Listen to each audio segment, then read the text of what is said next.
Bienvenidos a una nueva charla de viajes, la número 9 que hacemos ya en el canal y hoy con un invitado muy especial, con Antonio Aguilar, un viajero al que llevo siguiendo más de 10 años a través de su blog Historias de nuestro planeta, cuyo link os voy a dejar abajo en la cajita de descripción y con el que he tenido la oportunidad de hablar sobre viajes a lugares insólitos. Antonio ha visitado países como Mali, Mauritania, ha estado en la zona del Tíbet, del Kurdistán iraquí.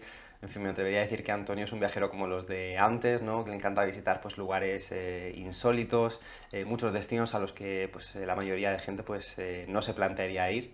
Y la verdad es que ha sido pues, súper enriquecedor. Se aprende muchísimo hablando con Antonio. Ha sido un auténtico placer haber compartido este rato con él y espero que lo disfrutéis tanto como yo.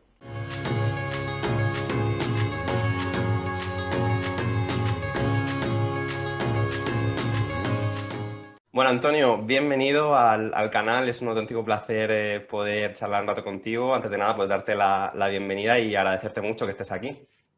Muchas gracias a ti, Julián, por invitarme. Como te estaba comentando antes, ¿no? Yo creo que tu blog, Historia de nuestro planeta, pues fue uno de los primeros que empecé a seguir hace pues unos 10 años ya, yo creo, y de los que sigo siguiendo a día de hoy porque ya te digo, o sea, eres un viajero que siempre me ha gustado mucho la pasión con la que transmites tus viajes, el tipo de destino que te gusta visitar, pues un poco más inexplorado, ¿no? Que te voy a preguntar a lo largo de la charla de hoy. Lo primero que me gustaría preguntarte es un poco pues, de dónde surge tu pasión por los viajes y sobre todo de dónde surge esa pasión por visitar sitios pues, menos inexplorados, no tan turísticos, el perderte por países a los que pues, a lo mejor mucha gente pues, ni se plantearía ir. ¿De dónde crees que surge todo esto? Bueno, esta pasión de los viajes realmente surge de que soy una persona muy curiosa, sin más. Y esa curiosidad inevitablemente me llega a querer hacerme muchas preguntas de mi día a día en las ciudades en las que vivo y a querer ampliar al resto del mundo. O sea, es una consecuencia, digamos, lógica de mi naturaleza curiosa. Yo soy curioso desde que era pequeño. Mis padres me contaban, tú es que eres el típico que no paras de preguntar por qué a todo. Cuando ya no te dejabas sin respuestas, seguías preguntando por qué. Pues fruto de eso está mi pasión viajera, ¿no? Que luego se va alimentando leyendo. Cuando comienzo a viajar, empieza a haber más proyectos, ¿no? Y a tener más ganas de mundo y a querer conocer más. Pero el germen original está ahí, ¿no? Un poco en mi curiosidad, creo.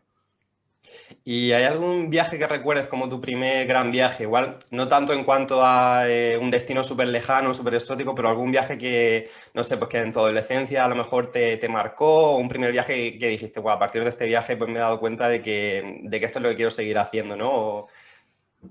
A ver, ahí hay una buena pregunta.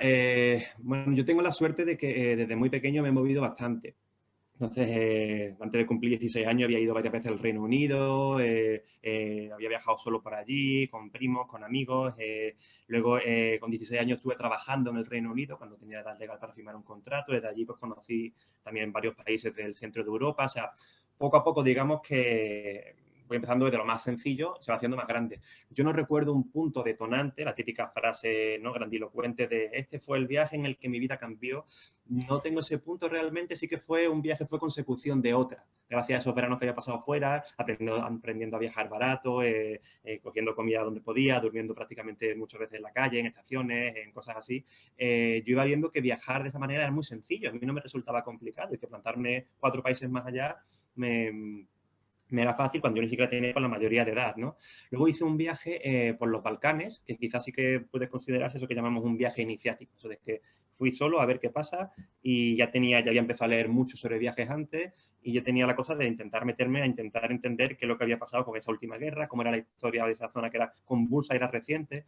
Ocurre también que la guerra de los Balcanes es el primer conflicto del que yo tengo una memoria visual, de verlo en televisión, el asedio de Sarajevo, de ver la caída de Serbia, en fin, ver un poco toda esa desmembración yugoslava, bla, bla, bla, bla, bla. Y entonces, claro, volver allí para mí era ver una cosa que había visto por televisión como algo lejano y de repente estaba en esos mismos escenarios. Iba por las calles con los mismos agujeros de bala, hablaba con la gente que era superviviente de aquello, que estaban a contarme historias muy exageradas, ¿no? Conozco gente que tenía entonces mi edad que me cuentan cómo vio que a su madre le habían reventado la cabeza con una granada, otro a tiro, o sea, me cuentan unas cosas tremendas. Eso está ahí al lado, a 3 horas de casa. Entonces fue como, wow, esto de viajar va en serio. O sea, de eso que hablamos antes, de poder de verdad ir a conocer el mundo, que no se quede en una cosa de televisión ni en algo, en una curiosidad personal y ver que existe. O sea, porque antes, claro, parece como que todo lo que se ve en una pantalla como que sí, tú te lo crees, ¿no? Y sabes qué está ocurriendo, pero hasta que no lo percibes en primera persona, no eres tan consciente. Entonces ese fue el primer viaje un poco como que me dio conciencia de que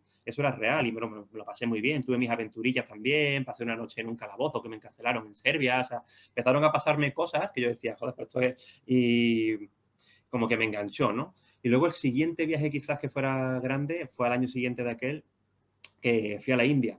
Estuve en India, estuve en Nepal, tuve una incursión también en Tíbet, y claro, ahí fue un cambio radical de destino, como tú dices, de país, de forma de pensar, y de repente aparecía una realidad totalmente diferente y ese puede que fuera el que más me marcó, o sea, mucho más que los Balcanes realmente, porque ahí sí que hubo un cambio interior de decir, hay muchos mundos, pues, en el fondo, claro, los Balcanes no dejan de ser, entre comillas, salvando, poniendo esto en contexto, una cultura parecida a la nuestra.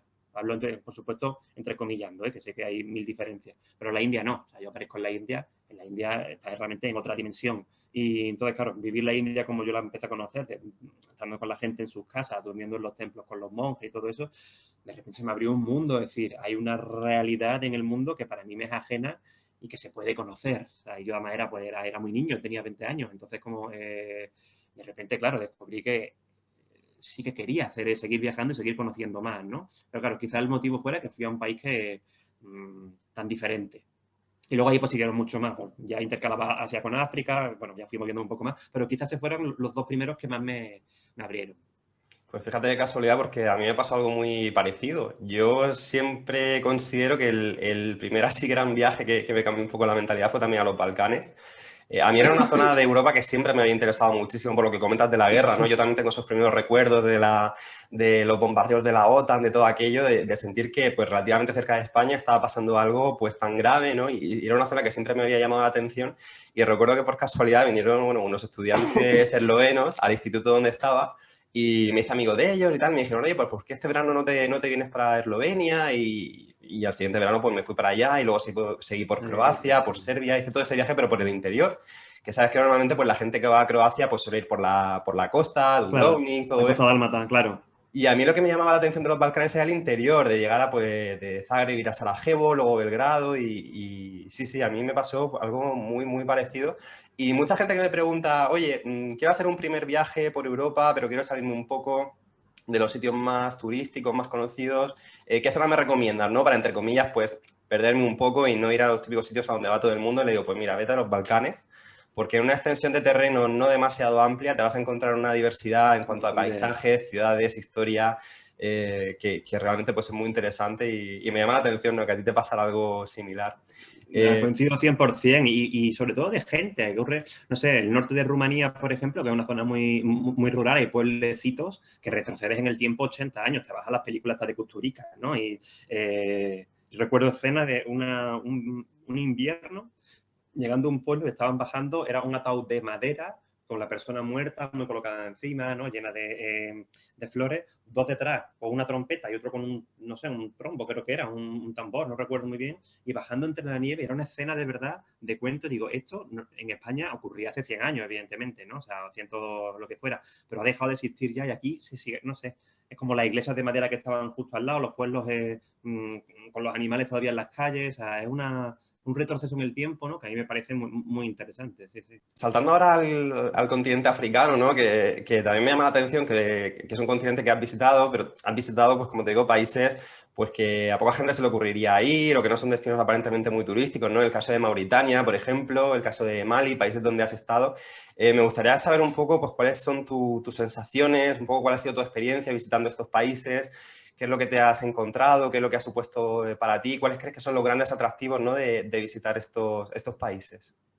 Pues mira, el caso concreto de Mauritania, Mauritania paradójicamente es uno de mis países favoritos y claro, sé que esto puede chocar mucho y el motivo es que, bueno, yo atravieso Mauritania la primera vez en el tránsito hacia Senegal y Mali. O sea, entonces yo tenía interés en conocer Mauritania, sabía los lugares un poco que quería visitar, había leído sobre su cultura y la primera vez lo atravieso más rápido hacia el sur, pero en la vuelta decido recorrer a pie una franja de unos, no sé, 200 kilómetros en el sur del país. Tal y como atravieso la frontera de Rosso, me separo de la carretera principal y empiezo a caminar y yendo a pueblecitos. Entonces me ocurren dos cosas. Una es que llego una de las noches a un pueblo de 20 casas. Cuando hablo casas, contextualizo, había chozas casi prácticamente de paja y barro, ¿no? Construcciones también de ladrillo, pero muy rudimentarias, muchos animales, mucho camello, mucha cabra. Y entonces, bueno, me va un poco, yo voy conociendo gente y hago amistad con un señor que habla muy buen francés y que, bueno, por supuesto, me invita a su casa con una hospitalidad extrema, que me queda allí el tiempo que quiera, empezamos a dialogar. Él, bueno, comerciaba con camellos, no comerciaba en plan a lo grande, pero tenía algunos camellos y algunos animales. Y, bueno, entro allí, conozco a toda su familia, estamos todos en el salón. Ya sabes cómo son en estos países las viviendas, ¿no? Que solo hay unas batlas, que se llama, que son una especie de, bueno, de colchones que se colocan en los laterales, y los salones son diáfanos, no hay muebles como ocurre en Occidente. Tú te sientas en el suelo y allí transcurre toda la vida, se duerme allí, se come allí y todo se comparte allí. Y en uno de estos momentos, cuando llega la hora de cenar, aparece, por supuesto, un plato comunal del que todos comemos con la mano, se pone en el centro, un plato gigante de cuscús con su pieza de carne en el centro. Y entonces observo que, claro, la persona que nos lo ha servido yo nunca lo había visto hasta ese momento. Entonces le pregunto y dice, no, bueno, es el que trabaja aquí. Y era un chico negro que estaba allí trabajando, como él decía. Y bueno, pues no lo había conocido, está siempre, sí, está siempre con nosotros. Entonces empiezan a haber una serie de frases un poco ambiguas, y hasta que yo acabo descubriendo, y un poco no con estas palabras, me lo cuenta él, que era el esclavo de la familia. Y esclavo en el sentido más literal del término, una persona que había nacido para servir a esa familia, que jamás se había ido del poblado y que históricamente iba a estar vinculado para ello siempre. Entonces, fue la primera vez que descubrí la esclavitud, que luego la he visto en otros países, pero Mauritania, bueno, existió por motivos históricos que no vienen al caso hasta 1980, que se abolió, y a pesar de la abolición legal sigue funcionando. Entonces, de repente me veo en un pueblecito en el que me está sirviendo la cena un esclavo. A mí, claro, se me recorre un trueno, o sea, sobre decir que estoy totalmente en contra de la esclavitud y ningún tipo de práctica de este tipo. Y claro, me di cuenta que no solo él, sino que muchos de sus vecinos también tenían esclavos, los del pueblo al lado también, y que en muchas zonas del país esto era relativamente corriente. Pese a la legalidad, se seguía haciendo, ¿no? Y aunque tenga un motivo histórico o antropológico, lo cierto es que, bueno, que en el siglo XXI seguía funcionando. A mí esa historia me desgarra ver que me ha servido. Yo casi que no quiero cenar, me está sirviendo la cena un esclavo, o sea, yo no... Y entonces me hizo un poco ver que, claro, un país en el que no hay muchos atractivos turísticos, porque Mauritania no es un destino que está cubierto por el desierto, son 3 millones de personas, y hay un par de ciudades históricas que son Chinguetti y Gualata, y ya, y un parque nacional, o sea, si te quieres poner así, que es Bandanquín, pero no hay mucho más. Sin embargo, hay una realidad social que para mí es demoledora. Hay un racismo tremendo entre los afromauritanos y los arabo-mauritanos, por ejemplo, que son los descendientes de la gente que viene con los Hassan, que entran en el siglo XIII trayendo el Islam, y conquistan un poco esa parte, ¿no? Existe racismo entre esas dos partes, entre esas dos formas de vivir, entre esas dos, digamos, etnias diferentes, y un tercer racismo contra la gente de los países del sur que van a Mauritania a conseguir trabajo, la gente pues, de Senegal, de Gambia, de Burkina, de Mali, de donde sean.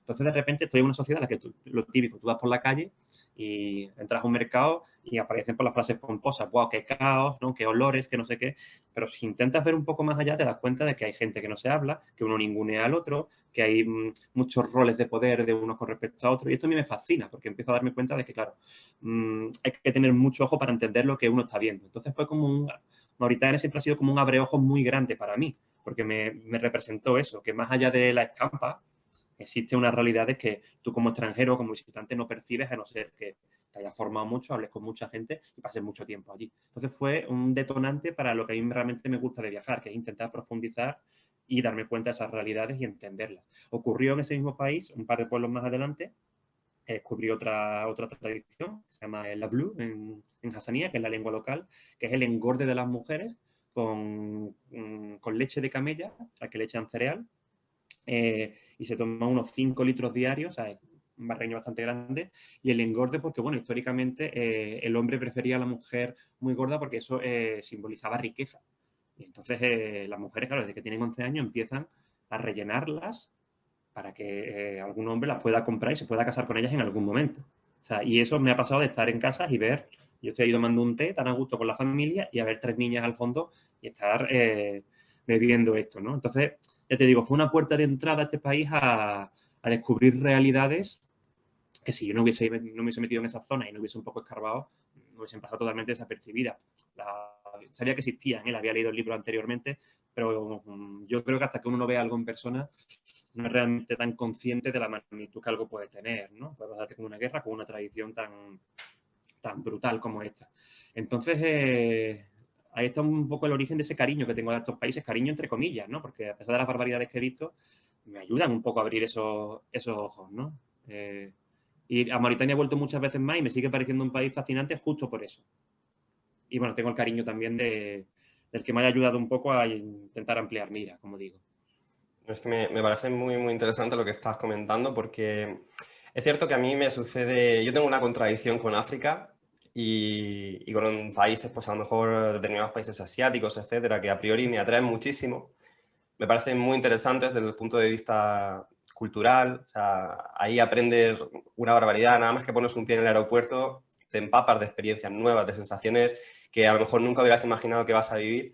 Pero claro, luego te encuentras con el día a día, has hablado de racismo, has hablado de, bueno, pues el tema de la discriminación a la mujer, ¿no? El tema también de la mutilación genital femenina, o sea, te encuentras con ciertos Totalmente, aspectos totalmente. que son aberrantes y muchas veces yo creo que desde, pues desde Europa, cuando pensamos en viajes, a veces idealizamos ciertos destinos o pensamos pues que a la hora de hacer un viaje pues que todo es maravilloso, a lo mejor pues pensamos en África y pensamos en safaris, no sé, en este tipo de actividades, naturaleza, animales, pero luego, claro, llegamos allí y nos encontramos con determinadas circunstancias, determinadas experiencias que, como dices, pues son aberrantes y a mí me provocan esa contradicción, ¿no? De decir, uf, estoy visitando sitios que me estoy encontrando con circunstancias pues, que en muchos casos yo pensaba que ya no existían en el mundo, el tema de la esclavitud que decías, y te provoca un choque Claro, cultural tremendo.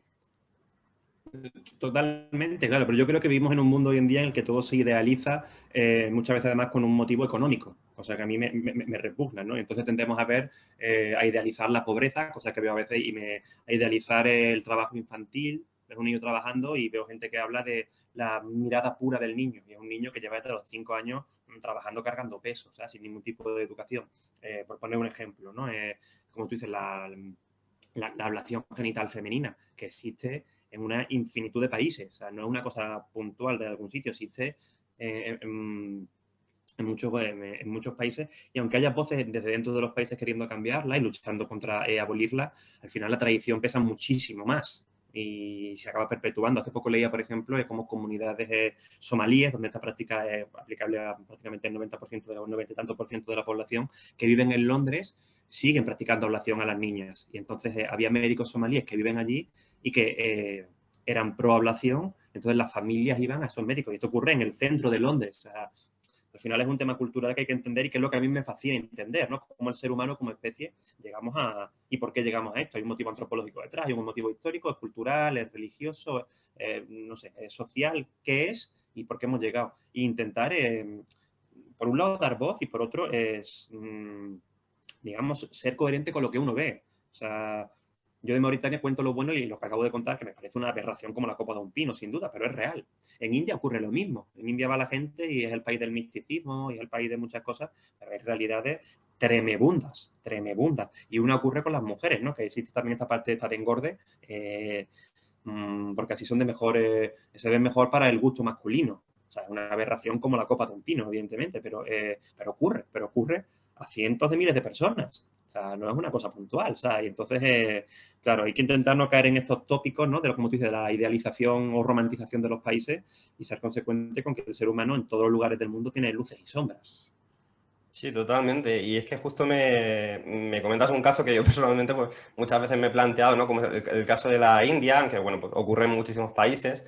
¿No crees que hay una especie de doble moral en el sentido de que, como dices, no mucha gente a lo mejor va a la India y dice, bueno, es un viaje muy espiritual, que me ha cambiado la vida, cómo pues valoran, que es cierto, hay una parte que es cierta ahí, pero también no deja de ser un país en el que hay pues muchísimo racismo, en el que el trato a la mujer, pues bueno, pues es como es, todo el tema de las diferentes castas, ¿no? Que a mí el tema de las castas, o sea, me parece uno de los grandes ejemplos de racismo en el mundo, cómo determinada gente desde su nacimiento, simplemente por pertenecer a un grupo social determinado, pues sabes que el único trabajo que puede tener es pues practicar las cremaciones en el río, en fin, ¿no te parece que hay una especie de doble moral ante determinados destinos, cosas que a lo mejor vemos en otro país, nos parece una aberración, pero que cuando ocurren, por ejemplo, en la India, pues las obviamos y nos centramos más en el aspecto de, pues los templos, o no, no sé si me estoy explicando, si sabes.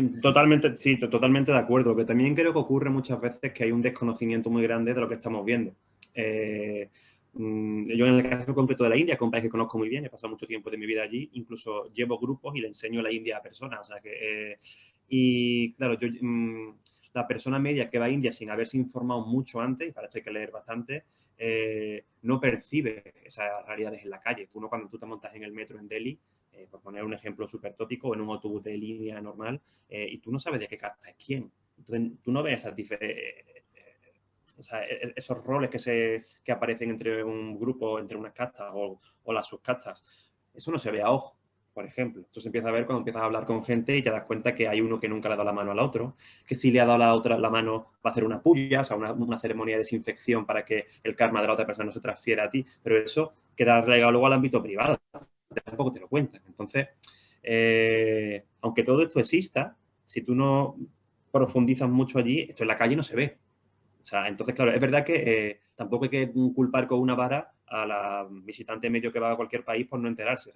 O sea, la antropología está ahí por algo, por así decirlo. O sea, tú haces un trabajo previo de verdad de informarte mucho y luego en el país y luego hablar mucho, pero claro, tampoco puede llegar a un bar y hola, ¿ustedes qué casta es? Eso no funciona así, bien, ¿no? Y nadie te cuenta tan abiertamente eso es la primera cosa. Tienes que estar un tiempo, tener confianza con gente, empiezas a enterarte. Claro, para eso hace falta, como digo, tiempo. O sea, no Entonces sí que creo que existe esa doble moral, y porque incluso muchas veces sabiendo todas estas realidades se omiten y queda muy bien la foto, como hablamos antes, ¿no? La foto en Instagram contando lo bonito que es un templo, que lo es, que evidentemente eso no es mentira lo que se está contando, pero obvio otras muchas realidades. Pero yo para pensar en esto lo trasladaría al ejemplo de casa.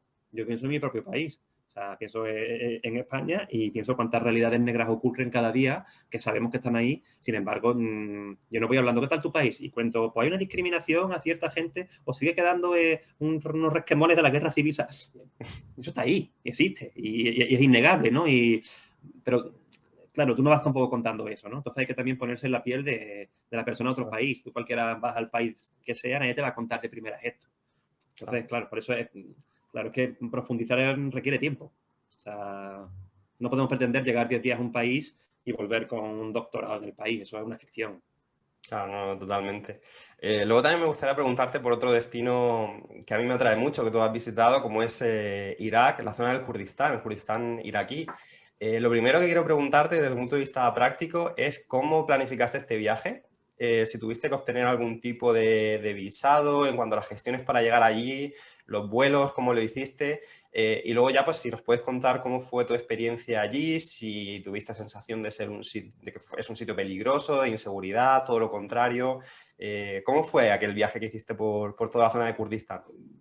Pues mira, ese viaje fue muy emotivo para mí porque además era justo el verano anterior, estuve a punto bueno, de no estar contando esta historia gracias a una malaria que había cogido en África, que me quedé bastante débil y entonces justo después, cuando estábamos recuperándome, todavía un poco en los huesos, fui a vivir a Turquía. Yo estaba acabando mi carrera, estudié en ingeniería y la acabé allí.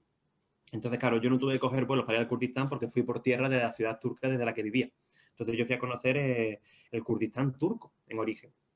Yo vivía en una ciudad que estaba como a 1.500 kilómetros de ahí. Lo que ocurría es que tú mencionabas, yo vivía solo con turcos en una casa en la que siempre había una tetera, una pipa de fumar, o sea, una casa de turcos tradicionales, por así decirlo. Y yo mencioné una vez la palabra Kurdistán y allí hubo fuego. O sea, esta es la palabra tabú, prohibida, o sea, eso no existe, o sea, eso es Turquía, me decían, ¿no? Entonces, claro, empecé a entender un poco todo el movimiento político que hay en toda Turquía contra este Kurdistán, esa segregación que se crea, bla, bla, bla, bla. Y bueno, pues visitando este Kurdistán turco, yo decido ir también al iraquí. Cuando llego al Kurdistán turco, en Diyarbakir, que es la capital, el día que llego, y fui con dos amigos precisamente, o tres amigos, no recuerdo, hay un helicóptero de doble hélice volando, desde el que ves los snipers allí colgando, hay dos coches ardiendo nada más llegar a la ciudad, y me dicen, no, es que hoy es viernes, esto ocurre todos los viernes. ¿No? O sea, ¿cómo que ocurre todo? Sí, sí, aquí todos los viernes últimamente hay una manifestación y estamos aquí protestando contra la ocupación y como todos los negocios cerrados, carteles del PKK, que es el partido del Kurdistán. Bueno, Entonces empiezo a ver un poco que la realidad, que allí hay pueblos que no tienen tanta luz eléctrica como tienen en el resto de Turquía, que no se favorecen carreteras, no se favorecen, en fin, otro tipo de instalaciones, de servicios. Entonces empiezo a ver que eso, que evidentemente esta zona es diferente al resto de Turquía. Y el cruce desde allí hasta el Kurdistán iraquí se hace bueno, a través de un paso fronterizo, que es el de Jalil Ibrahim, y el visado es, me dieron 10 días en la frontera saludando. La clásica de crucé, Real Madrid-Barça y cuatro, las 4 preguntas de rigor, pero nada más. O sea, no hubo, nunca tuve la sensación de que estuviese entrando en un lugar peligroso ni nada así. Sí que tuve la cosa, yo viajaba bueno, suelo viajar bastante en autostop, entré en autostop al país y el coche que me recogió llegando a esa frontera, porque estaba además diluviando y había muchos camiones esperando para cruzar, me monto y eran 2 personas que cuento la historia porque un poco explica toda la historia reciente de esta región. Y eran 2 personas que habían estado en las cárceles de cuando Saddam Hussein masacraba a los kurdos. Entonces, en esa época estos 2 eran 2 niños que habían conseguido huir de una cárcel porque habían, mediante un soborno de la familia que estaba afuera, habían dejado una puerta abierta, como no podían volver al pueblo original de ellos porque lo habían quemado. O sea, se escaparon al Kurdistán iraní, de ahí no pudieron seguir, volvieron a Turquía, de Turquía entraron en la Unión Europea y fueron pivotando por países durante un montón de años hasta que habían llegado al Reino Unido, se habían quedado allí y no sé cuántos años después habían conseguido la ciudadanía. Y estaban por fin regresando al Kurdistán iraquí después de todos esos años en el extranjero, habían conseguido contactar con la familia que quedaba viva. Entonces ellos iban en el coche súper emocionados de poder volver a su tierra y reencontrarse con los pocos familiares que quedaban vivos, que eran la tía, o sea, no eran los familiares directos, eran como, digamos, de segundo grado de separación. Y a mí me meten en ese coche. O sea, entonces de repente ellos hablan inglés muy bien, porque vivían en el Reino Unido, y empiezan a contarme esa historia. Y los 2, claro, con las lágrimas saltadas, contándome que estaban regresando. Entonces llegamos, bueno, hay muchos checkpoints en la carretera y sí que es verdad que las carreteras, pues bueno, hay agujeros y demás, y hay tanques de vez en cuando y cosas. Había entonces, bueno, cuando llegamos a Erbil, que es la capital, allí hay un recibimiento, o sea, que bueno, si lo cuento igual me emociono otra vez, porque era de la unión de 2 personas que se han tenido que exiliar después del genocidio kurdo y que estaban reencontrándose con sus familias, aparecen allí con banderas, con bombones, bueno, con comida, cantos, abrazos. Y claro, yo me he quedado un poco en un segundo plano al principio, como observando, emocionadísimo de ver la escena, y luego me invitaron un poco a estar con ellos también, ¿no? Hasta que, bueno, ya les dejé una intimidad, pero bueno, ellos me seguían invitando a que estuviese con ellos. Entonces, esa fue mi entrada en el Kurdistán, o sea, totalmente pacífica y muy divulgativa, por así decirlo, no sé cuál es la palabra, pero bueno, me enseñó un poco lo que hablamos antes, lo que no se ve en la calle, pero está ocurriendo, ¿no? Luego, a ver, el país, cuando yo estuve, ya sé que ha habido cambios recientemente, porque yo estuve hace una década o algo así, pero no era para nada inseguro, sí que había seguridad en las calles, con seguridad me refiero a gente muy armada, de vez en cuando algún tanque, pero no me sentí en un país para nada ni bélico, ni en guerra, ni con un conflicto así fuerte. O sea, era una cosa pues mucho más tranquila. La gente era especialmente amigable. O sea, el pueblo kurdo a mí me resulta entrañable, fue especialmente amigable. Todos los días alguien me invitaba a su casa a comer, a dormir, o sea, hacía autostop y al momento paraba alguien. No sé, yo lo recuerdo con mucho cariño, sobre todo al pueblo kurdo. Luego estuve visitando un lugar que se llama Lalish, que es un poco el, el centro espiritual, por así llamarlo, la Meca o la Jerusalén o el Vaticano de la religión yezidí, que es endémica al pueblo kurdo. Y entonces, bueno, hay unos agujeros subterráneos con unos fuegos que llevan encendidos miles de años. Ellos adoran a Melek Taus, que bueno, es un ave que a los antropólogos tuvo de cabeza mucho tiempo porque está relacionado con, decían, con Satán, y bueno, no se descubrió que no, hay una historia. Y es una religión muy bonita. Y igual, cuando llegué allí, era el único extranjero ese día, me enseñaron absolutamente todo, comí con ellos, me dejaron dormir con ellos, porque bueno, ellos tienen que estar allí, hay unas casas de acogida en las que los propios yazidí deben de quedarse 5 días una vez en su vida para estar cerca del sitio, y yo era allí uno más, comía, dormía, fue muy instructivo. Y luego sí que intenté profundizar un poco en el conflicto que existía real entre la parte árabe de Irak, la que sigue siendo complicado por el visado visitar, ahora han abierto un poco más, pero bueno, no es bastante caro, y las milicias turcas que bombardeaban esa parte del Kurdistán iraquí. Entonces, de vez en cuando sí que veis alguna ráfaga pasar. Entonces, yo pregunté a la Peshmerga, que es digamos, la milicia kurda, en las que hay hombres y mujeres viviendo en las montañas, haciendo guerrilla, en el sentido más literal de la palabra, para defender su país de la invasión un poco turca y en su momento de los iraquíes del sur, de los árabes, ¿no? Y entonces, bueno, me contaban ahí miles de historias que no, aquí a diario, aunque no haya prensa, seguimos teniendo de vez en cuando algún que otro bombardeo, alguna que otra cosa, pero esto nunca sale. O sea, los turcos no cuentan nada, nosotros lo contamos, pero ve el agujero de ahí y era bomba que había caído hace no sé cuánto, ves falleció su padre hace no sé cuánto, o su hermano o su primo que estaba luchando en el mismo frente hace 2 semanas. O sea, eran realidades muy complejas, ¿no? Y de las que, bueno, evidentemente la prensa hace, pues, eh, hace eco, por así decirlo, ¿no? Hace oídos sordos. Sí, Entonces sí, a todo.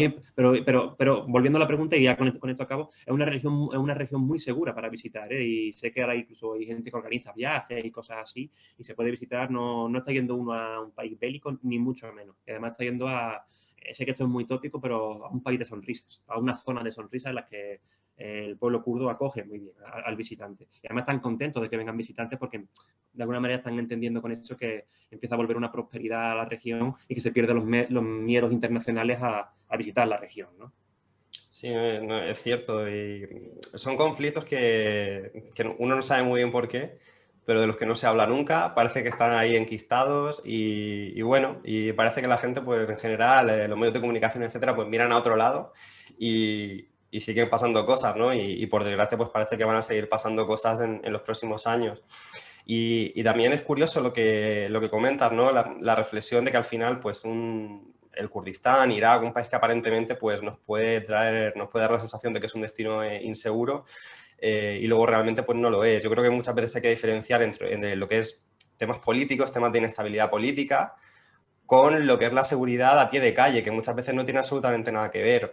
A mí, por ejemplo, se me viene a la cabeza Irán, ¿no? Irán es un país que la Claro. gente pues tiene una sensación de destino inseguro, porque pues ya sabemos el tipo de noticias que se dicen sobre Irán, los conflictos que tiene a nivel político con otros países, pero que luego, sin embargo, a pie de calle, yo me he sentido mucho más seguro por ciudades iraníes que por París o por la propia Madrid o Barcelona, donde te pueden robar la cartera en cualquier momento por el centro. Sin embargo, en 100% de estos acuerdo. O países, sea, pues luego también, otro destino, otra serie de destinos de los que me gustaría preguntarte es por la zona de Tíbet, Nepal, eh, que es una zona pues, que has visitado y que creo que tienes un buen recuerdo de ella, ¿no? A mí también, yo no estuve en el Tíbet, pero a mí Nepal fue un país que me fascinó. ¿Qué crees que tiene toda esta zona para atraer tanto? Porque yo con todo el mundo que conozco que ha ido, que ha visitado esta zona, todo el mundo vuelve con un recuerdo magnífico. Es una zona pues, que le ha impactado muchísimo a nivel, sí, de paisajes, de naturaleza, pero también en cuanto al trato con la gente. No sé si nos podrías contar un poco pues, cuál fue tu experiencia por Nepal, por Tíbet y qué crees que tiene esa zona para ser tan atractiva. esta es una pregunta buena. Bueno, hay muchas preguntas en la pregunta. A ver, como atractivo, primero está el marco. O sea, tanto Nepal como el Tíbet comparten el Himalaya, que para mí son las montañas más bonitas del mundo. Son de las más altas y en las que se genera una cultura endémica que solo la puedes ver allí, que es la cultura, como el budismo se queda un poco anclado en esas montañas, en los que hoy en día cada vez es más fácil acceso, gracias a carreteras nuevas, bla, bla, pero que hasta hace 40 o 50 años estaban bastante aisladas. Tú llegabas a un pueblo perdido y la gente del pueblo apenas había salido de allí. Entonces, era una zona en la que se ha mantenido la cultura muy bien preservada. Hablo tanto de Tíbet como de la parte alta de Nepal. O sea, Nepal tiene dos partes, la parte del Himalaya y luego la parte del Terai, que es la parte baja, la parte de allá del Himalaya se ha aplanado, ¿no? Están las planicies, son más verdes, pero ahí la cultura, esa parte se ha mantenido muy cerrada, muy bien conservada. Entonces, claro, uno cuando sube a esa zona tiene la sensación de estar llegando a eso, a un reducto cultural que de alguna manera, aunque ya por supuesto cambia mucho y esto, cualquier persona que ya lo haya visitado hace 50 años dirá que lo que estoy diciendo es una aberración, pero digamos que se sigue manteniendo un poco, entre comillas, al margen de esa homogeneización cultural que cada vez más abunda en el mundo, ¿no? En Nepal es cierto, claro, que al ser mucho más turístico que Tíbet, por motivos políticos, si uno va a hacer los trekking típicos, llega a los pueblecitos y aparece de vez en cuando wifi, hay duchas, hay como hablamos, camiseta de Madrid del Barça, como no literal, ¿no? Pero quiero decir que ya el mundo va llegando, pero hasta hace muy poco no era tan así. Y entonces yo creo que ese magnetismo proviene un poco de ese hermetismo, ¿no? Que ha propiciado el propio Himalaya. Luego, a ver, Nepal y Tíbet tienen realidades muy diferentes. El Tíbet, desde el año 2008, que fue cuando se inauguraron los Juegos Olímpicos de Pekín, no se puede visitar por libre.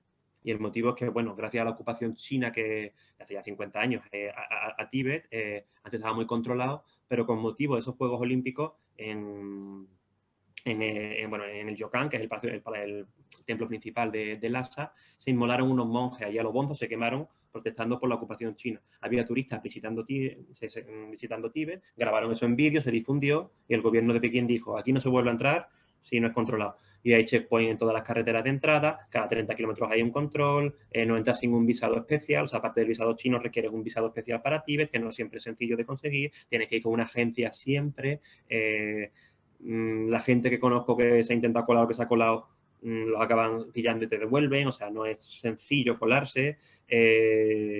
Y culturalmente el Tíbet sigue siendo, bueno, de largo, mucho más genuino que Nepal, que ha cambiado mucho. Si consigues llegar a un pueblo de verdad perdido de Tíbet, la gente va vestida con la manera tradicional, se mantiene la religión típica tanto en los templos como en las casas, que están decoradas con ciertas formas, se hacen todos los ritos casi que a diario, o sea, entras en un mundo muy bonito. Y yo sé que ha cambiado mucho el Tíbet en los últimos 100 años, o sea, no voy a romantizar lo que no es, pero sí que en comparación con zonas colindantes o con países colindantes se sigue manteniendo un poco esa burbuja. Entonces, mi fascinación viene un poco por ahí. Y también, como decía, yo de pequeño tenía mucha curiosidad, me gustaba mucho leer y leí el clásico cómic que creo que todos hemos leído de Tintín en el Tíbet, un mítico que por todos es conocido. Y lo primero que me planteo, bueno, ¿qué es el Tíbet? Empiezo a preguntar en mi casa, nadie me da una respuesta ni allá, saco una enciclopedia, leo un poco. Y con el tiempo empiezo un poco a investigar más, empieza mucho a interesarme esa religión, empieza a esa forma de vida, empiezo a entender que en el Tíbet nunca, incluso cuando Genghis Khan entra con sus tropas que conquistaron medio mundo, ha sido el imperio más grande del mundo, con Tíbet hace una excepción. Dice, aquí vive gente muy pura, no vamos a entrar aquí. Para esa gente podía haber arrasado Tíbet, ¿no? Y tanto es así que no lo hacen que el título de Dalai Lama, que todos conocemos, ese Dalai es un título mongol, que luego le dan a las autoridades tibetanas, o sea, no es un título que provenga del Tíbet como tal. O sea, entonces empiezo a entender que sí, que allí históricamente ha existido algo que gracias a estar muy cerrado se ha mantenido casi igual durante siglos, ¿no? Entonces, bueno, aparece un magnetismo con esa zona, que yo sé que se habla mucho, ¿no? De la mística de Tíbet, ¿no? Existe todo este mito de Shambhala, que es este lugar de gente pura que va allí, que, bueno, como que alcanza un estado de meditación y de conciencia ampliada fuera de lo humanamente humano, por así decirlo, ¿no? Pero más allá de estos mitos, sí que me parece un magnetismo con esta zona y empiezo a investigarlo. Cuando voy a India, pues bueno, la mayoría de la gente tibetana, o la mayoría, una buena parte, huye a Nepal a través del Himalaya, huyendo de ese genocidio, de esa invasión china. Entonces, la mayoría del Tíbet hoy vive fuera de Tíbet. De hecho, la capital del gobierno tibetano en el exilio está en Dharamsala, que está en el Himalaya indio, ¿no? En el estado de Himachal Pradesh, y es donde vive el Dalai Lama, donde está el templo del Dalai Lama, donde está toda la gobernatura política del Tíbet. Entonces, la poca gente que luego en el sur de India también hay comunidades tibetanas que si te dicen que estás en India te crees que estás en Tíbet, faltan las montañas, pero las mismas trompetas, las mismas ceremonias, los monjes igual derrapados estudian el mismo budismo, o sea, es lo mismo, ¿no? Y luego hay zonas de la actual China que en su origen pertenecieron a Tíbet, Ando y Kham y zonas de Yunnan en el sur, que siguen teniendo una cultura tibetana y que sí que se puede visitar. Entonces, bueno, también he visitado muchas de estas zonas porque pasé 1 año y medio viviendo en China y desde allí vivía en Chengdu, que es una ciudad que, bueno, la capital de Sichuan, la mitad de Sichuan es tibetana, la mitad oeste de Sichuan es tibetana. Entonces, desde ahí pude ir varias veces para conocer esta cultura. En la propia Chengdu hay un barrio gigantesco tibetano, no gigantesco, grande tibetano, ¿no? Donde además ves un poco la discriminación que surge en los tibetanos con el pueblo indio, les corta las luces. Yo cogía un taxi para ir allí y decía al taxista, llévame aquí. Uy, no, peligro, peligro. Y yo, ¿cómo que peligro? Si voy a comer a un tibetano que no... No, allí no entramos. Y es porque le han obligado a tener un miedo a los tibetanos. O sea, no sé, tengo un vínculo muy fuerte con este pueblo. Tengo muchos amigos tibetanos y voy siguiendo muy de cerca, ¿no? Toda esa diáspora, toda esa realidad política que, volviendo a lo de antes, en la televisión jamás escuchas. La invasión de Tíbet no suena, ¿no? Igual que la invasión uigur que estamos viendo ahora, que, bueno, es probablemente peor que la de Tíbet, ¿no? Y está totalmente silenciada en los medios, ¿no? Entonces, bueno, sí que tengo ese vínculo fuerte y procuro volver a Tíbet cada vez que puedo porque, no sé, algo... Hubo un monje tibetano que me dijo que en una época anterior yo fui tibetano. Yo, bueno, no voy a llegar tan lejos, pero sí que siento un vínculo en vida y bueno, me gusta volver. Sí, me siento bien con los tibetanos. Y acabas de comentar que estuviste año y medio viviendo en China, en la ciudad de Chengdu. ¿Cómo surgió aquello? ¿Era algo que tenías previsto o que surgió un poco de...? No, pues eso fue totalmente imprevisto, entre comillas. Esto fue fruto, a ver, hice un viaje largo en el que, bueno, recorrí varios países asiáticos y me acabé quedando sin dinero. Entonces, bueno, pues la idea de vivir un tiempo en China, recuperar dinero y el haber vivido allí a mí me atraía mucho. Yo no conocía absolutamente nada china, no sabía ni una palabra de chino, ni había estado en China nunca, o sea, no tenía... Y bueno, ocurre que en China entonces era muy fácil encontrar un trabajo como extranjero, había muchas páginas web en las que uno ya había teléfono y te daban un trabajo mucho de un día, otro de 3 días. Y entonces era muy fácil volver a hacer caja, por eso hay muchos viajeros que acaban en China haciendo esto. Y yo conseguí un trabajo como profesor de idiomas. Y al final, pues bueno, acabé alquilando un piso un año y me acabé quedando a vivir allí. Trabajaba con la mitad de mis compañeros eran chinos, entonces, bueno, era una forma de intentar entender lo que hablamos antes, ¿no? Cómo es China desde dentro, o sea, cómo piensa un chino, cómo es la vida allí, cómo sienten ellos la vida, más allá de los tópicos que uno puede leer, pues a veces en revistas o en blogs o sea, intentar ir un poco más allá. Y es un mundo de verdad fascinante, porque, claro, es una mente totalmente distinta y me gustó mucho la experiencia, la verdad, repetiría encantado, o sea, no descarto incluso volver, o sea, me pareció un país muy entrañable. El pueblo chino es entrañable, como todos tienen sus luces y sus sombras, o sea, yo no romantizo o sea, a ningún pueblo, pero sí que es un pueblo acogedor en el que yo me sentí como extranjero que vivía, o sea, yo en mi barrio, por ejemplo, no había más extranjeros, yo iba a los restaurantes, se me hacían fotos, me miraban, me señalaban, ¿no? Todo esto, yo iba en el autobús a trabajar igual, hasta desde el conductor hasta el último asiento, todo el mundo cuchicheaba, que iba el lado guay, ¿no? Que es el blanco, o sea, de vez en cuando alguien se animaba alguna foto escondida así con el móvil, o sea, pero a mí eso me parecía divertido, o sea, no me molesta en absoluto. Y sí que me daba una oportunidad eso de vivir en una ciudad en la que no hubiesen tantos extranjeros, ¿no? Que en Chengdu entonces no había tantos. Y bueno, para mí fue como digo, un año bonito que me permitió un poco eso, profundizar en la cultura china. O sea, Mm. Y Antonio, otra cosa que me llama la atención de ti y que yo comparto también, es que te gusta mucho visitar lugares sagrados, ¿no? Has estado en Jerusalén, antes hablábamos del Tíbet, la ciudad de Mashhad, en Irán. Creo que también estuviste en el Monte Athos, en Grecia, que es un sitio muy poco visitado. Eh, ¿Qué crees que te aporta el visitar este tipo de sitios, independientemente de la religión a la que pertenezca estos templos, estos monasterios? ¿Qué crees que te aporta y por qué recomiendas el visitar este tipo de sitios cuando hacemos un viaje? bueno, es que, a ver, yo creo que paralelamente a los viajes, digamos, visitar países, el mundo exterior, por así decirlo, hay un viaje que todos vivimos, da igual donde nazcas, que es el viaje interior, que es el que uno como monos que somos, nos aparecemos en la vida y uno se hace preguntas, ¿no? Y dice, bueno, ¿yo qué pinto aquí, no? ¿Por qué existe esta realidad? ¿Por qué existe la crueldad de la que acabamos de hablar tú y yo, no? ¿Por qué, qué tengo yo que hacer en la vida? ¿Por qué tengo sufrimiento? ¿Por qué no lo tengo? ¿Por qué me pasa? O sea, se cuestiona todo eso. Y entonces, bueno, a mí me gusta mucho estudiar todas las religiones, además todas por igual, no me circunscribo a ninguna, y visitar estos lugares, visitar monasterios en los que pueda quedarme unos días y preguntarle a los monjes sobre las dudas que he estudiado sobre esta religión he tenido, a mí me aporta algo, me da herramientas, por así decirlo, de desarrollo personal, que una conclusión a la que he llegado cuando uno, digamos, despoja las religiones del estigma que socialmente viven, o sea, gracias a las instituciones que las gobiernan, que las controlan muchas veces,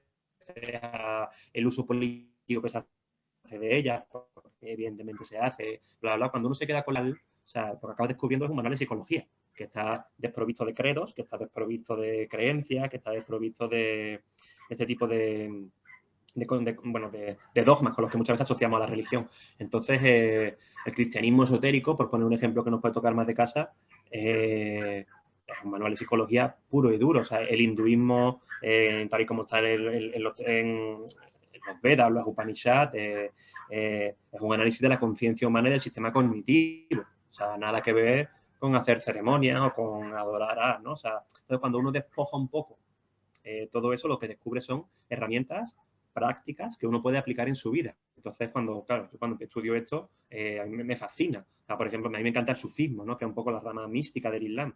Que yo cuando he estado con sufíes y les pregunto, les da absoluta, o sea, no se sienten integristas de nada, por supuesto, son gente abierta, te dices, es que todas las religiones llegamos a la misma cosa, esto es un viaje hasta el mismo punto, y yo porque he nacido en este país me ha tocado esta, pero tú en otro vas con otra y estamos en la misma, ¿no? O sea, entonces, claro, a mí me gusta mucho separar esa parte, digamos, social con la que muchas veces estigmatizamos religiones y que yo comparto, porque insisto que soy consciente de que se han hecho guerras en nombre de religiones y atrocidades tremendas y que las instituciones que las gobiernan pues muchas veces son deleznables. O sea, yo comparto eso, pero intento quitar eso y quedarme con la persona que se va el clásico eremita y de ahí se traigo cosas que a mí a nivel personal me aportan y me gusta estudiar y me gusta practicar. Entonces es un poco mi motivo de haber pasado, pues bueno, un poco visitar los lugares, de fe de los lugares como tú dices, Jerusalén, ver qué mueve, pero luego irme a un monasterio aislado en el Himalaya o en cualquier monasterio español me vale, no me tiene que ser, o en el desierto de no sé dónde, y pasar un tiempo con esos ascetas, esos eremitas y preguntarles, ¿no? ¿A qué has llegado? ¿A qué no has llegado? ¿Qué conclusiones? ¿En qué te ha pasado? Y ver cómo muchos de ellos reniegan o despojan incluso a esas instituciones. Dicen, no, porque todo esto quitaré la mitad. Entonces, claro, cuando tú ves un tipo que está allí, que te dice, no, del cristianismo, esta parte de la iglesia, quítala y quédate con esto. Y es como, claro, la parte un poco más nuclear, ¿no? Más más de desarrollo personal, como se diría en la psicología moderna.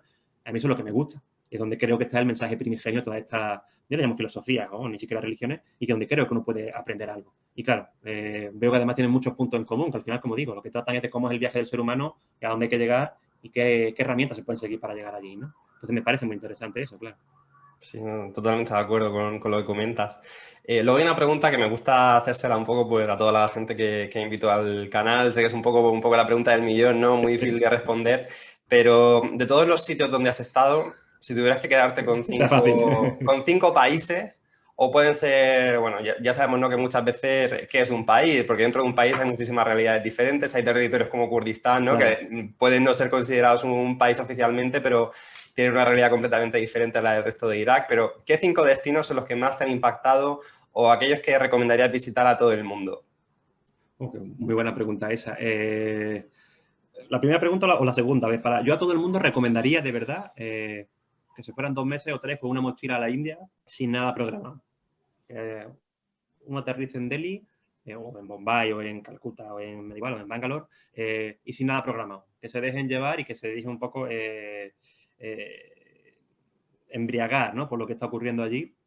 Y creo que es un viaje, como decíamos antes, que todos estos tópicos tienen un poder de cambiar. O sea, esa sería la primera, ¿no? Hacer un viaje de este tipo. Digo India, me valdría muchos países africanos también o americanos. Esa no tiene que ser la India. Pasa que creo que en India confluye muchas cosas más, por eso siempre recomiendo. Es el que recomendaría a todo el mundo. O sea, porque realmente es como un pum, que puede generar un cambio en el sentido de contextualizar dónde estamos en la vida, ¿no? O sea, luego vuelve un Occidente y te das cuenta que vivimos en una sociedad en donde tenemos de todo, realmente, ¿no? Y claro, cuando uno vuelve a esos viajes, no sé, yo siento que contextualiza mucho más lo que tiene. Sé que lo que estoy diciendo es un cliché como la copa de un pino, pero creo que es cierto y creo que aplica mucho. Y luego 5 destinos que me hayan marcado. Bueno, el Himalaya como cordillera, con todos los países, tanto la parte tibetana como la nepalí, para mí es de mi zona favorita del mundo.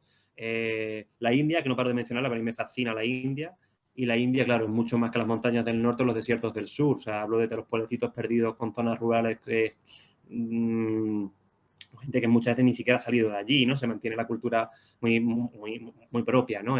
Las selvas del noreste, donde hay tribus que hasta hace 20 años cortaban la cabeza del vecino y la colgaban en el Morón, que son las casas comunales de allí, como ocurre con los Koniak, por ejemplo. O sea, es un país muy completo. O sea, lo que tú dices, hablar de India es hablar de un universo entero. No se puede... por eso, claro, cuando uno dice me gusta India, digo, bueno, ¿qué parte de India? ¿No? Pero a mí India me fascina. Mali me gusta mucho. Esa parte africana es el comienzo un poco de esa llamada África negra, ¿no? Donde ya el Sahel acaba y, comienza Mali. Esa me encantó. No sé cuánto llevo ya, creo que llevo 3, ¿no? No, no sé, no estoy llevando la cuenta. Estoy Sí, aquí. Estoy de hecho mirando. los que te Estoy, apetezca mencionar. sí, a veces que me viene, estoy mirando tu mapa del fondo, de hecho, que además es gigantesco y con eso me están llegando, me están llegando un poco las ideas. Y luego, mira, me gustó mucho que las mencionaba antes, el Monte Athos. El Monte Athos sería un territorio europeo que a mí me traspasó por lo que viví allí. No sé si, bueno, si es muy conocido, es una comunidad monástica como el lugar, digamos, de retiro espiritual para la iglesia ortodoxa. Está prohibida bueno, está muy controlada la entrada, hace falta un día monitrión, no se permite la entrada a mujeres y cosa con la que yo no estoy de acuerdo, pero bueno, lo cuento a título informativo para alguien que lo esté escuchando, que no esté viendo. Y solo hay 10 monasterios y algunas escatae que se llaman, que son casitas pequeñitas donde viven pues monjes que se retiran, tipo ermitaños. Y ahí he conocido a gente que me ha volado la cabeza, pero volado la cabeza. O sea, no he conocido un lugar igual como el Monte Athos, ¿no? Podría decir. Me encantó, fueron 3 días allí de ensueño. Y luego hay un lugar que, bueno, aplica a muchos países, ¿no? Sería que es la jungla de verdad. Yo creo que muchas veces, claro, tenemos la visión de que el mundo es, ahí me ocurre mucho, una ciudad, ¿no? Que estamos acostumbrados a que nos hemos despojado mucho de esa parte natural. Cuando tú estás de verdad en mitad de una jungla, sabes que el poblado más cercano está a decenas de kilómetros, lo cual son días para caminar, y que te caiga un diluvio. Que estés allí empapándote, que te estés mojando, que veas de verdad los animales, que te... Eso, o sea, te da una sensación un poco de darte cuenta de que, pese a las entelequias y las falacias con las que muchas veces nos contamos el mundo, somos animales que vivimos en un planeta que es quien tiene realmente el control, ¿no? Aquí, pese a que hablemos de cultura y hablemos de cosas, al final estamos supeditados al planeta al que vivimos. Y estar en mitad de una jungla te devuelve a ese punto de humildad de decir que soy un animal más en este mundo. Cuando estás de verdad diciendo, yo no sé estar aquí. O sea, no, aquí la gente que vive por algo y son 4, ¿no? Entonces, bueno, pues la jungla y las comunidades tribales que he visitado en junglas. Me da igual el país, ¿no? Porque al final, bueno, hay nexos comunes. Como experiencia, como algo, diría que esos son los lugares que más me han aportado. Bueno, pues muchísimas gracias por las recomendaciones. Ya te adelanto que te voy a pedir información sobre algunos de estos países de los que hemos estado hablando, temas prácticos, visados, cómo conseguiste llegar. Ya para terminar la charla, en tu blog hay un apartado que lo dedicas pues también a lecturas, ¿no? Que te han inspirado, incluso también a películas relacionadas con viajes. ¿Nos podrías recomendar tanto algún libro como alguna película relacionada con viajes que te han impactado, que recomiendes pues, ver o leer a todo el mundo? Pues sí, claro. A ver, películas me cuesta más, pero en el blog tengo varias, como tú dices, que no son tanto películas como viajes, sino sobre aspectos de viajes que yo vi representados en películas. Una de ellas, por ejemplo, mira, hay una que sí, quizás pueda resumir, se llama Tres en el Camino. Y es sobre un peregrinaje al Camino de Santiago, de 3 personas diferentes, una chica japonesa, un brasileño y un centroeuropeo. Entonces, es la perspectiva de 3 personas de mundos muy diferentes, movidos por esa cosa interior que yo decía antes que creo que todos tenemos, ¿no? Y el Camino de Santiago no deja de ser una excusa para llegar a un lugar, ¿no? Entonces, es ver qué es lo que va sucediendo en el mundo interior de esas personas, ¿vale? Eso creo que es aplicable a lo que todos podemos sentir viajando en otro lugar. Da igual que estés en un país perdido de Asia, ese viaje interior siempre va a existir, ¿no? Esa búsqueda y el llegar a un sitio y decir, no entiendo nada de lo que está ocurriendo. Recuerdo una escena de la japonesa entrando a una iglesia diciendo, ¿y esto qué día antes es? ¿No? Está acostumbrado, pues, bueno, al sintoísmo, ¿no? Que aparece allí y dice, pero se siente, hay algo humano que le toca, ¿no? Y yo creo que eso nos ocurre mucho en todos los países, aunque estemos en un lugar culturalmente diferente, que no estemos entendiendo, hay algo que sentimos propio, porque es común, o denominador común a la especie humana. Entonces, a mí me pasa muchas veces eso. Esa sería quizás la película. Y como libro, bueno, buena pregunta. Mira, hay un controvertido escritor llamado Richard Barton, que es bastante conocido y es, entre comillas, es reciente, del siglo pasado, bueno, de hace 2 siglos, de 150 años, y es un aventurero de pro, de manual, es un hombre que hablaba 29 idiomas y que es un británico que, bueno, se coló, por ejemplo, en la Meca, vestido de sufí, de derviche iraní, gracias a que hablaba, por supuesto, hablaba farsi, hablaba pashto, hablaba árabe, evidentemente, todos los días de estos locales, tiene como una treintena de libros publicados de sus aventuras, fue a la búsqueda de orígenes de ríos que no se conocían, a tribus que no se conocían. Y me gusta mucho, por un lado, el análisis que él hace social de lo que va viviendo y luego sus triquiñuelas y sus inventos para conseguir, sabe que lo van a colgar, que ha llegado a un pueblo que está prohibido entrar, se ha hecho pasar por no sé quién, cree que el rey de la zona lo ha pillado. Entonces él quiere llegar, hablar con ese rey, hacerse pasar por otro comerciante y consigue salir ilesa de aquella, sigue explorando la región con un permiso que le acaba dando el rey. O sea, ocurre una serie de historias que a mí me parecen de un ingenio y de una vitalidad viajera muy fuerte. ¿no? Entonces, como un personaje que luego dicen que en las distancias cortas, bueno, se le llama el Diablo Barto. Y es porque, bueno, dice que la distancia corta era inaguantable, ¿no? Tradujo del Kama Sutra, por ejemplo, al castellano, tradujo un montón de libros más, aprendió 29 idiomas con los nativos. O sea, yo me quito el sombrero y cualquiera de sus libros me vale como recomendación. Bueno, Antonio, pues ha sido un auténtico placer haber hablado pues prácticamente una hora de viajes contigo. Me Sí, se alegra me ha pasado mucho volando. haberte de alguna forma conocido después de haber estado tantos años leyéndote, pues bueno, iba a decir haberte conocido en persona, aunque sea a través de una pantalla, pues haber tenido la oportunidad de hablar contigo, decir que se aprende muchísimo contigo. Por supuesto, pues en la descripción del vídeo dejo el link a tu blog para que, pues, que todo el mundo lo visite. Tienes artículos que de verdad recomiendo muchísimo. Y nada, pues decirte que por mi parte pues ha sido un auténtico placer y decirte que estás invitado. Siempre que quieras volver, pues estás invitado para tener una charla en el futuro. A mí me encanta, se me ha pasado volando. O sea, que cuando quieras repetimos y que nos veamos pronto viajando por ahí. Aparte de la Ojalá, cámara, que ojalá, nos veamos será buena señal. en cualquier país lejano. En Nada, cualquier Antonio, te país, mando un exactamente, abrazo cualquier país y lejano. mucha suerte con tus próximos viajes. Vale, muchas gracias a ti. Ya está aquí el vídeo de hoy, espero que la charla haya sido de vuestro interés. Si ha sido así, recordad darle a like, dejadme en los comentarios qué os ha parecido para que así el vídeo tenga mayor alcance y pueda llegar a más personas. Y nada, por mi parte, darle las gracias tanto a Antonio, decir que ha sido un auténtico placer haber podido hablar este rato con él, como a vosotros por haber visto el vídeo hasta el final. Y nada, como siempre, pues daros las gracias por estar ahí, por todo vuestro apoyo y deciros que nos vemos muy pronto en el próximo vídeo.